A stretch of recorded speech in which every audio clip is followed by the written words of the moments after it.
Hi, this is Judy from Fox Cities Quilt Company, and this is Sunday from the Sewing Room, where we give you tips, tricks, and a few tutorials to help you with your sewing and quilting projects. If you like our videos, please hit that subscribe button below.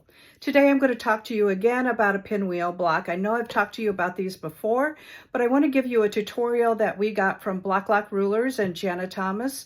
Sadly, Jana is no longer with us, but she made the most amazing stuff, and we definitely want to honor her. This is half square triangles and a pinwheel ruler so that the straight of grain is on the outside of your block and the bias is inside your block. And what's nice about that is when you go to sew this into a project, there's no shift on the outside. You don't have to worry about stretching your block. It's easy to square up. And of course, we are using our favorite tool on the planet, the Block Lock ruler. And I'm going to show you how to do this. Let's get started. For this tutorial, you're going to need 2 pieces of fabric, and they are equal sizes, and they are squares. And again, I am giving you the pinwheel block tutorial as a free download on our website. So go ahead and download that and see which size that you would like to make. I'm also going to need some pins.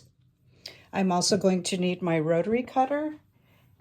And I am also going to need my Block Lock ruler, half square triangle, and also another ruler with which to cut the squares once I get it done.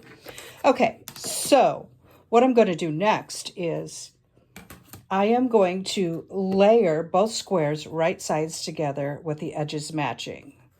So I have picked a couple of pieces of a light and a dark out of my stash, and I have cut 2 equal squares. And I want to match these all up, and I want to make sure that all of my edges match. The squares tend to shift easily when you're stitching, so I'm going to go ahead and pin these, and I'm going to pin in the center so it doesn't shift.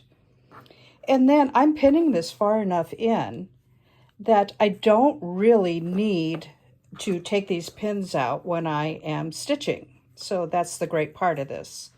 Again, when we're making these, the bias is going to be contained in the center of the block and not the outside of the block. The next thing I'm going to do is I'm going to take this to my sewing machine, and I am going to sew a 1/4 inch seam allowance all the way around. So I've stitched all the way around all sides, all 4 sides, and I've used red thread so that you can see what I've done. Now I'm going to go ahead and remove all my pins because I don't need them anymore. And what I'm going to do now is I want to cut my block in half horizontally and vertically. And I made this simple, so I made an 8-inch block here, or I cut 2 8-inch squares so that I can just go to 4 inches. And I am going to cut that vertically, yep. And let me show you how that looks. Let me get my glare off of my ruler for you by turning this light off. And I am going to cut the other direction now at 4 inches.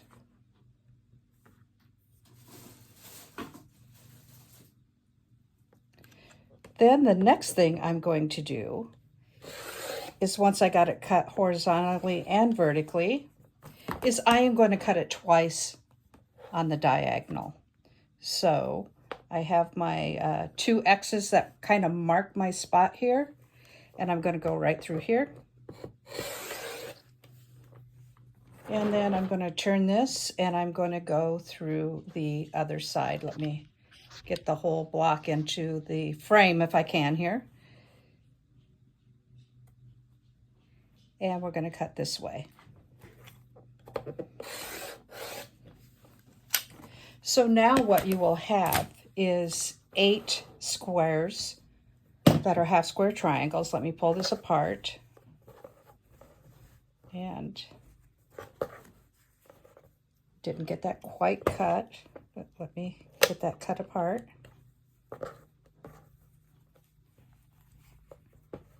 And you are going to have triangles. Let me show you what those look like when I get these all pulled apart here. And sometimes I don't get it right the first time. Okay, So now what you're going to have is you're going to want to finger press these to the dark. Okay. Now remember, your bias is in here now, and your straight of grain is on the outer edge. Or the straight of grain is on this long edge, and then your bias is on this edge. So what we're going to end up with is we are going to end up with 4 that have the dark on the left. And let me do one more. And you'll have 4 with the dark on the right. And see, I've gone ahead and finger pressed that. That is on the right. And that is on the left. So I think I have 1, 2, 3, 4, and the rest of these should have the dark on the right, which it does. And I'm just finger pressing this because I'm going to end up pressing it a different direction once I'm done. So here's 3 with the dark on the right, and here is number 4 with the dark on the right.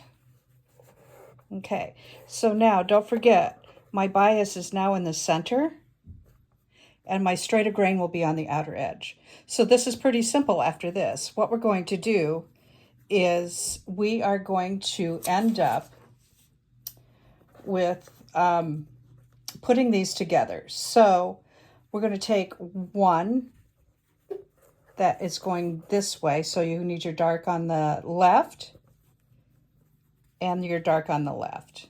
Okay. Now what we're going to do is we are going to sew these right sides together. And if you look at this, you will see how those seams will nest very nicely. And you're going to sew along this edge for that half. And then you're going to do, I always have to think about this, you're going to do the same thing with this edge. So hit that.